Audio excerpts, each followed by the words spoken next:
Hello and welcome to the Beyond 6 Seconds podcast. I'm your host, Carolyn Keel, and I'm really excited to welcome my guest on the show today, Sarah Worlton.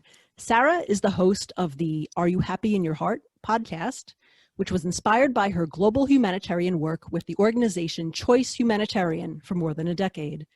Sarah's led numerous expeditions to villages in Guatemala, Kenya, Mexico, and Nepal. She's a public speaker and life coach, and Sarah takes great pride in being the favorite aunt to her 13 nieces and nephews.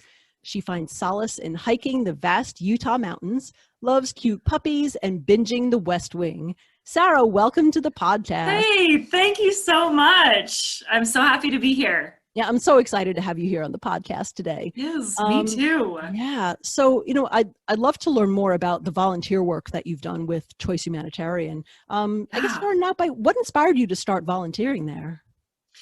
A long time ago in 2009, I was living in Washington, D.C., and I had a really fun life. I had a full calendar and just doing so many fun things. I went to the inauguration of Obama in 2008. I went to vacations to the Outer Banks and stayed in beach houses. I went to just all over the place. And these things were kind of really selfish. There was a lot of intake and they were really fun, but I was coming to this point in my life that I just needed something more. I was at a personal crossroads. And it was at this time that my good friend Tyler told me that he was putting together a humanitarian trip for later that summer. And I got to tell you, I thought the idea sounded so dumb. I'm like, you are going to find 100 single people our age with time to spend and money to burn. And you're going to go where? Guatemala and do what? Dig dirt? No, thank you. Honestly, I was such a brat about it. And then as the weeks went on, though, I really started to feel pangs of discontentment. And I thought, well, there's this Guatemala trip that Ty's putting together. Maybe I should look into it. So I made a pro and con list, and it just felt so right. It was like, Sarah, this is a no-brainer. Call Tyler right now, send your money in, and get on a plane. And so I called Tyler up and I was like, Ty, so is it too late to sign up? And he's like, ha, ha, ha, look who had a change of heart. Mm-hmm. And I got on a plane and I landed in Guatemala City, and it was the most life-changing week of my entire existence. And so it really was because of Ty, and he's a doctor, and he, wanted to put together this organization or this trip to do humanitarian work. We've done all these trips that are so gimme, gimme, gimme, and now let's change it to give, give, give. And it just completely changed my life. And so ever since I was wheels up out of Guatemala, I'm like, wow, this is it. This is the life that I've chosen. And never looked back.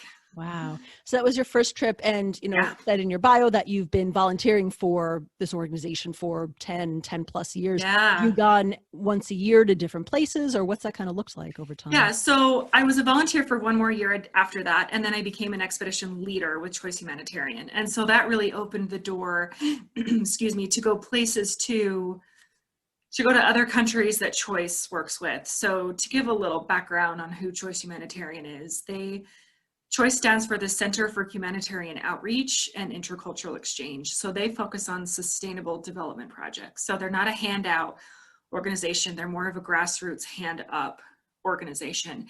And they really focus on trusting the poor, teaching them to become leaders and dreamers in their own villages. So this picture behind you is a scenic place in Guatemala, high up in the mountains where the Mayan Kikji. So this is their walk to work.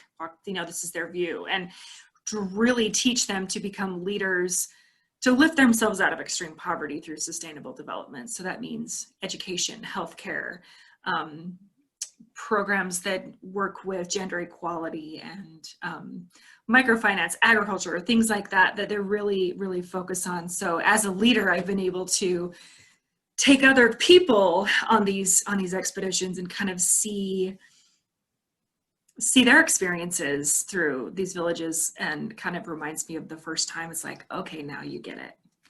you get what the magic is all about. So yeah, I've been able to go to Nepal, in Kenya, in Mexico, and Guatemala. So I go about once a year, but not this year. I was going to go to Peru for my 10th trip, but COVID kind of put the brakes on that one. So next year, maybe. Yeah. So it sounds like there's a lot of different, sustainability projects that go on as part of the volunteering. I guess, what kinds of things have you done when you've been on your volunteering expeditions? Yeah, so it's a lot of construction work. And that is like, I grew up like weeding and mowing lawns, not a whole lot of construction, but it's a lot of hard manual labor. Mixing cement with the gravel and the sand and the water and stirring it and shoveling it. It's tying rebar. It's building stoves. Another project we've done in Mexico, we helped build chicken coops and water cisterns. So it's a lot of like work that makes me feel totally wimpy. But the beauty of the expeditions is you don't focus so much on the project, you focus on the people. And the people are who you are building, and empowering them and showing that you care about their ownership in their project. So really, you don't have to be like totally buff. And I'm like, oh, I can mix cement in my sleep. It's like after 3 shovels, I'm like, oh. But it's not like drudgery, because the background, that's what you're looking at. And it's like, so those are some of the projects we've done. A lot of helping construction of schools. In Kenya, we planted a lot of trees and we helped build desks. And that was really fulfilling at the end of the week, seeing the children in this little village in Kenya called Sakake, seeing them just dancing around these desks that they were going to be sitting in school instead of sitting on the dirt floor. So in that sense, we got to see the project come to completion, and carrying that with a little Kenyan kid and placing that in the schoolhouse. I'm like, this is your desk, buddy. So that was cool.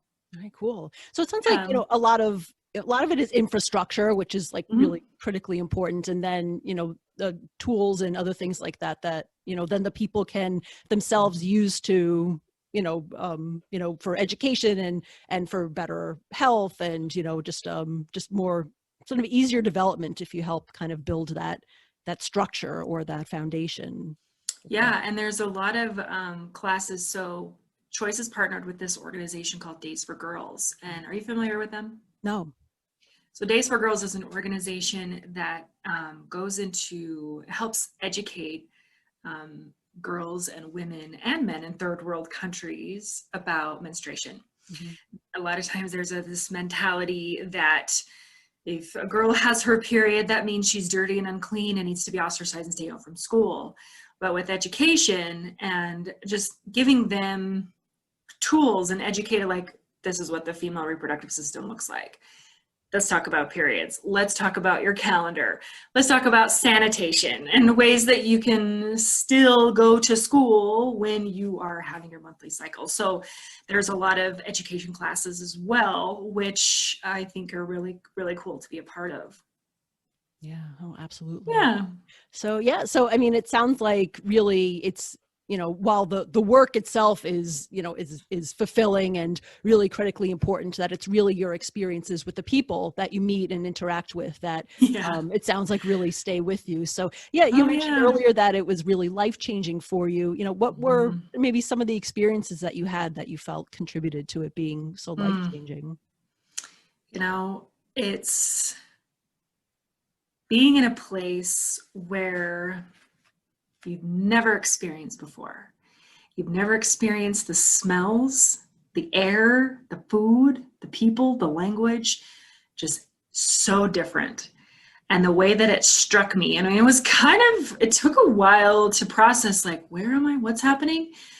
Well, to be quite honest, it's taken me a decade to process the whole experience, to be honest. But really what it was is just feeling 100% out of my element and so completely happy and content at the same time. I mean, Girl, there were fleas on my bed. There were spiders in my sleeping bag. I went to, like, we were in this village, and I asked where the bathroom was. That's a question that you sometimes ask. And they pointed around the corner. And so I walk around the corner and I see just this tin shed. And I was like, okay, Sarah, this is why you're here. Just lean into the experience. And I opened this tin door, and inside where the, wooden like toilet seat was, were these 3 turkeys. And I was like, get out of here. I gotta go. And it's just those moments that are so unique. And the people that you share these experiences with, because the people that I was there with, I knew a lot of them, but they had come from coast to coast. I didn't know who Veronica Schindler was, or Shirley Stevens, or Scott Porter, or I didn't know who these people were. But here we were digging, and it didn't matter what his resume said. It didn't matter what her bank account said, or her who knows you, or who I can name drop. It was, you have a shovel and I have a shovel. You're a human and I'm a human. That's what matters. And these are the friendships that have lasted. So I think that's what really stuck with me, is it was just this synchronicity happening, just unfolding in front of me. And that's just stayed with me forever. Yeah.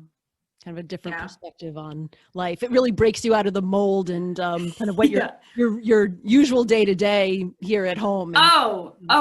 Completely. And it really puts things in perspective for sure. Yeah. Yeah. So, your volunteering experience has really helped kind of inform the podcast that you do. And and even the name of the podcast, Are You Happy in Your Heart? I believe has ties, and I'll ask you about that. It sure does. How that to how it comes to your experience. So would love to hear more about your podcast, where the name came from. And sure, the name. Thank you. The name of my podcast came from these hills behind me. So in Guatemala, the native language is Spanish, but high up in the about 10 hours outside of Guatemala City in the Pola Chic region, they speak Quechua. And turns out how you say hello in Quechua is masala chol. The translation of that is, drumroll please, are you happy in your heart? And so that was the first thing that we learned. And I was just so amazed by that how they say hello is not hola, ¿cómo estás? Or hey, what's up, buddy? It's, are you happy in your heart? And so to respond, say like yes, or you would say sa or salin chol, which yes, I'm happy in my heart. And so about 1.5 years ago, almost 2 years actually, I was asked to give a keynote presentation about my experiences in the villages. And I thought, well, how am I I have 10 years of stories and pictures. How can I shrink it down to something interesting? And I had just been on my 6th expedition to Guatemala. And so I'd been saying masala chol about 1,000 times a day. And so I thought, are you happy in your heart? Okay, you're happy in your heart when what? And so that was a really transformative experience to really take 10 years of your life and narrow it down to the best of the best. And that really inspired to be the name of the podcast. So it's kind of like my love letter to Guatemala. And it's the question that keeps me curious. I love people's stories. And I just interviewed a guy who loves to give tours of cemeteries. He's obsessed with quirky Utah history and cemeteries. And I'm like, and so I had him on my show. And so that just kind of is an example of so many different walks of life come together, can converge when you ask the question, are you happy in your heart? And what does that mean to you? And how has your experiences helped shape that? So the podcast is kind of my tribute, love letter to Guatemala, where it all began. Wow. And so, it's very focused on stories because it's an interview style podcast, and you all about their stories. But, I think that also the types of things you asked for tie into that central theme of, are you happy in your heart, in terms of how do you find or define happiness, and especially when things get really challenging. Oh yeah.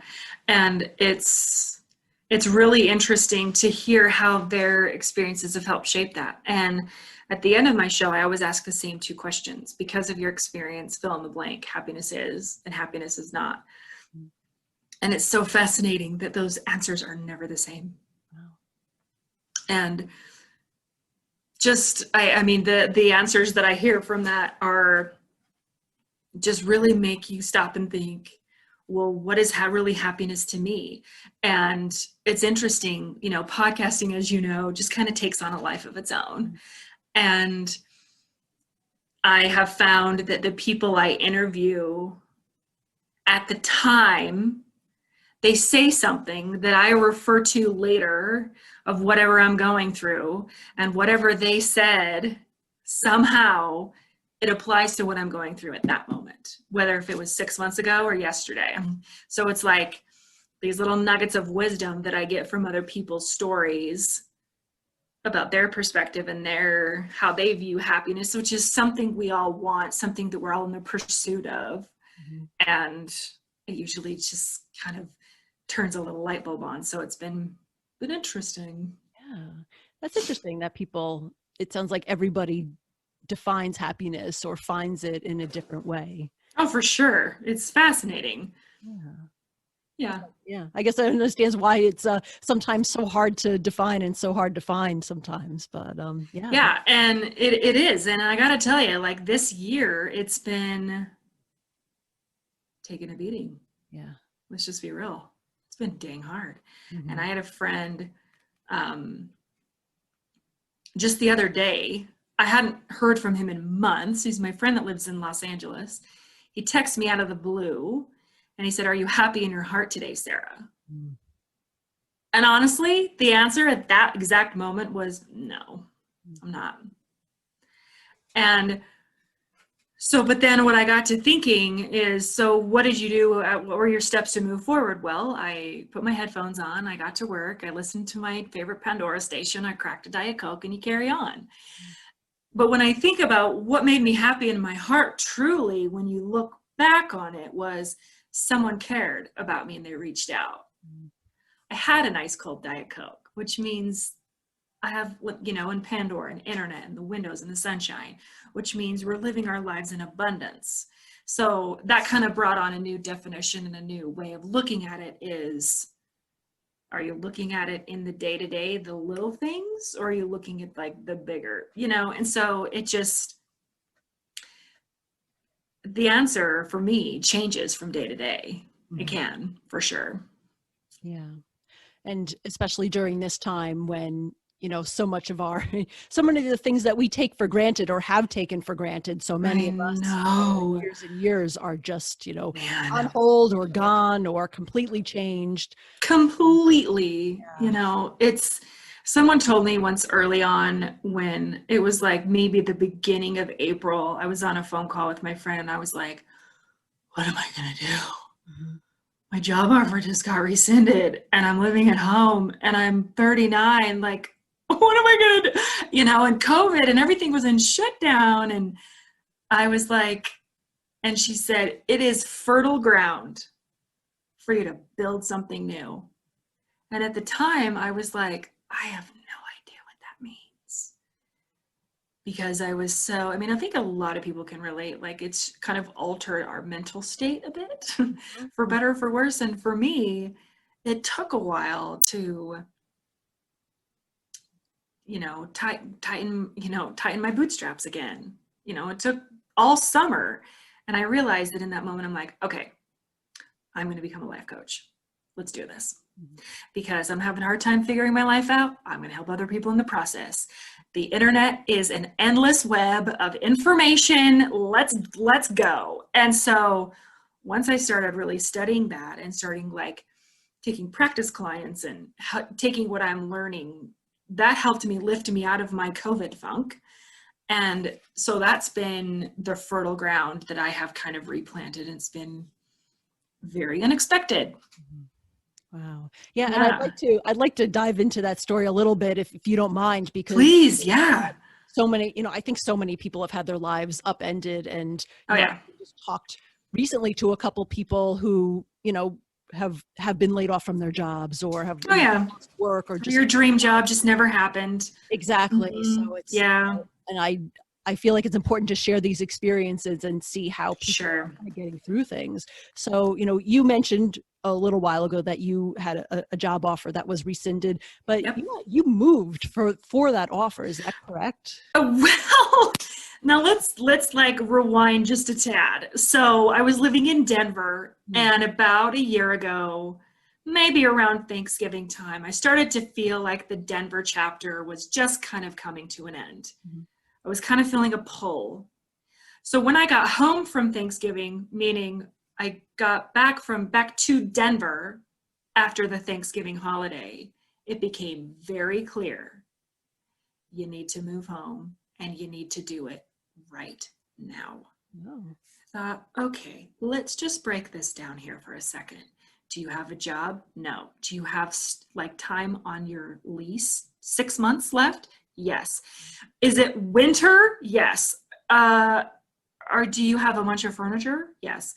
Is it Christmas in a couple of weeks and then New Year's and you want to move home when? January. Okay.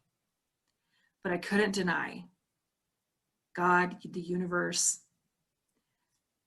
you need to move home and you need to do it right now. So I started just moving forward. I sold everything I owned, except my couch and my dresser and my bed.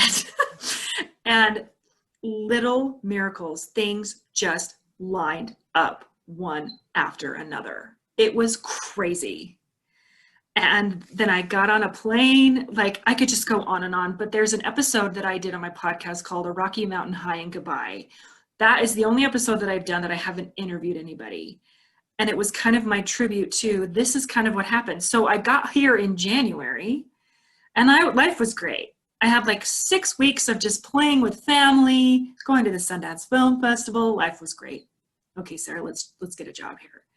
So around early March, I got a job offer. And then mid-March, around St. Patty's Day, we all know what happened. Job offer gets rescinded. And I can't tell you how glad I am that I was in a safe landing place during lockdown, that I was home. That's why I came home. So to answer your question, I did not move for that job. I found it once I got here, but I never got it.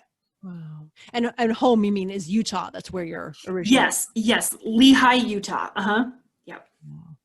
Yeah. So that's, what, you feel like everything's kind of moving along and the pieces are falling into place, and then, like crazy thing happens with COVID and, everything changes. So, yeah. I mean, so after that, like what, obviously it takes a while to kind of recover from that shock and that change in direction. And you mentioned kind of over the 5 summer, months. kind of thinking through what to do, kind of what happened after that. What did you wind up doing?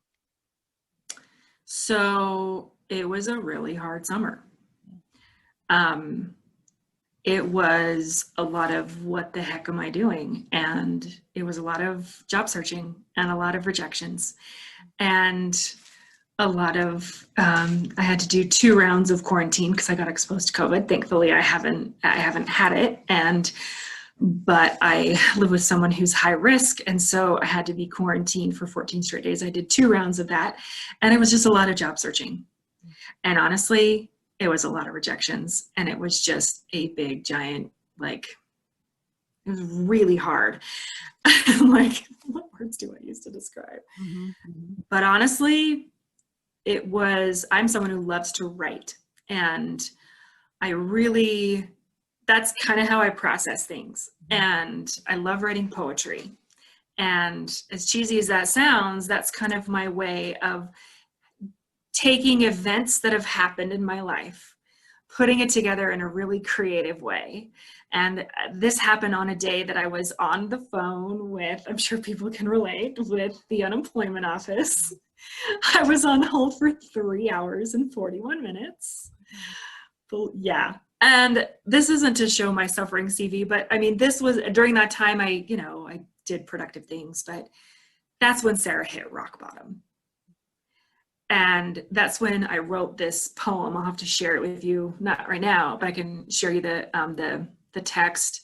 I just needed to purge everything that had happened, like with the racial injustices, the fires, the earthquakes, the virus killing people day in and day out, and the unemployment and the loss and the grief, but also seeing the joy and the happiness. And my niece made me a really cute flower crown for my birthday out of wildflowers and little things like that. So once I would put that down all on paper, once I fully processed the last couple of months, I felt like I could move on.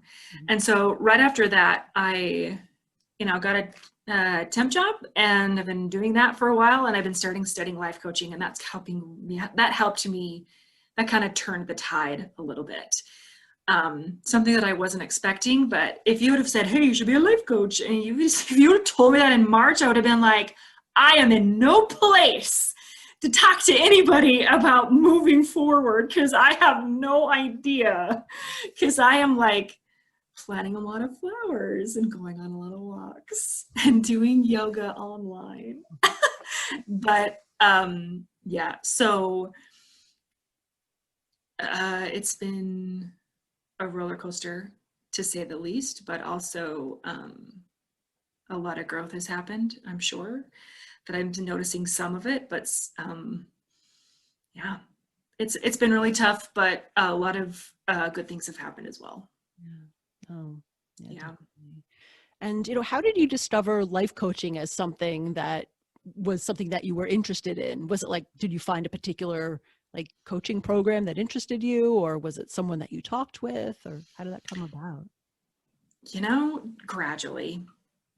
I started to talk to people who have done it in the past, who have done it, and I do a lot of like public speaking, and did a few events at the beginning of this year, and a lot of virtual right now with the Are You Happy in Your Heart? It takes a virtual village, and I've been able to, and I had just with talking with people, I would have people ask me, are you a life coach? And I'm like, no. And so I kind of like started planting seeds. And then once I just kind of hit rock bottom and I was starting, I'm like, I have got to pull myself out of this. And I just started searching online, and I found some programs and some videos that really kind of like helped me. And I really just have a way with people to begin with. And podcasting honestly has been a good prep. And it's laid a really great groundwork, because it's all about listening and staying curious and asking questions. So I've had a year of podcast hosting to kind of help prep that. And so I'm not certified yet, but I am taking practice clients, and I do free 30-minute sessions, and I use the material, the stuff that I've watched on YouTube and books that I've read and people that I've talked to. And it's really been a cool journey so far. Wow. Yeah, that's really cool. And it sounds like from all the experiences that you've had with your volunteering and, being a volunteer who are like literally in the trenches in these other areas, and being volunteers and leading expeditions. And then I feel like all of that kind of comes together along with the podcasting, and you said, knowing how to interview someone and really provide a platform for them to be able to tell their story and share the important things that they've learned. For sure. I think a lot of that all comes together. So yeah, I can kind of see how that part of the story it has come together, and I'm excited to see what this next year brings. And I'm also excited that it's October, and after October comes November, and then November, December, and then peace out 2020. But I'm excited to see what the journey holds, right? And I think that's my favorite part. Is you don't know. Yeah. Right? No. Isn't that funny? Like if someone said, hey, I have this crystal ball and it works, do you want to see 2 years into the future? Heck no. I don't think I want to know. No, I don't want to see till next Sunday. Like, wait, why is there a cast on my leg? How come I don't have any hair? You know what I mean? Like, when you take one day at a time, it's kind of like moving from Denver to Utah on a whim, literally, and in a zip and a flash. I had no clue how it would all work out. And I think that's really when you see divine and purpose and stuff that you just can't plan for roll into place, when you're like, this is how it's supposed to be, because there's no way that I could have planned for this, right? And I think that's when you see the magic of the universe unfold in the hand of God, and whatever you believe. I personally believe in the hand of God and universe and stuff. So that really kind of makes it exciting. So yeah. Wow. Well, that's amazing. And yeah, it's true. You never, you don't really know how it's going to work out, but I've certainly found, even in my own life, I know some of the, thinking back, some of the opportunities that I really wanted that didn't materialize. In some cases, I actually kind of got to see the trajectory of what happened with those, and they wound up in places that wouldn't have been right for me. So, right. where I am now is where I feel like I need to be. And I'm happy. For sure. Yeah. Wow. So, you're getting your experience to become a life coach. Yeah. What are your goals around the type of work you want to do, whether it's with life coaching or podcasting or anything else?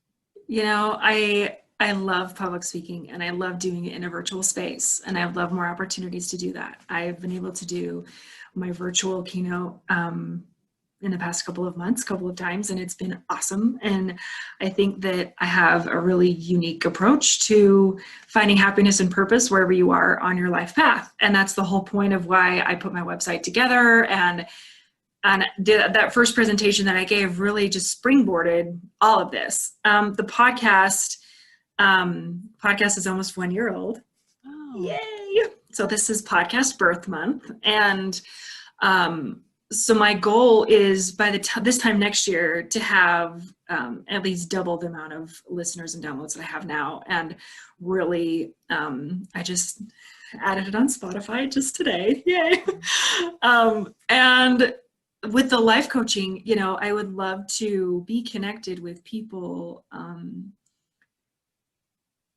I haven't really narrowed down the type of person. I find with podcasting, the people who need to find your show are going to find it. And the people the shows that you're going to be on, they will find you.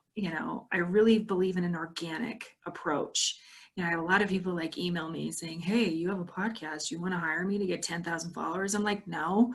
Who are those people? I don't know who they are. They're just numbers. That doesn't mean anything to me. But do you know what I'm saying? The numbers and the are important, but if I know who they are. So with life coaching, I do it all over Zoom, and it's such a fun journey, to do. I would love to partner with other life coaches and therapists and holistic healers that do retreats and different things like that, because I have the expedition leader experience. So I'd love to partner with people like that. And we'll see. I have an office admin job that I do 9 to 5 now. That's fine. And I'm I don't know what, because everywhere that I applied to said no. So I'm okay, the universe is telling you something, Sarah. Maybe you need to focus on something else, right? So many times we think all these doors are slamming in our face. Honestly, it sucks. But the beauty of it is, let's look through the window that's open, right? So we'll see, if there's anyone out there who needs a life coach, a free 30-minute session, I'm sure you'll put my email address at the bottom. Yeah, and that's wonderful. Yeah. So it's so much fun, and I'm learning so many amazing things. All right. Very cool. All right. So yeah, that's wonderful. So Sarah's got 3 free 30-minute sessions, and free for now. Free for now. Not free forever. Not forever. Yeah. Time. We'll put a time limit or some sort of while supplies last. How's that? Through 2020. January 1, it's a different story. Yeah. Oh, that's awesome. Yeah. Wonderful. So speaking of that, how can people get in touch with you if they want to learn more about, your podcast, your life coaching, your public speaking? Well,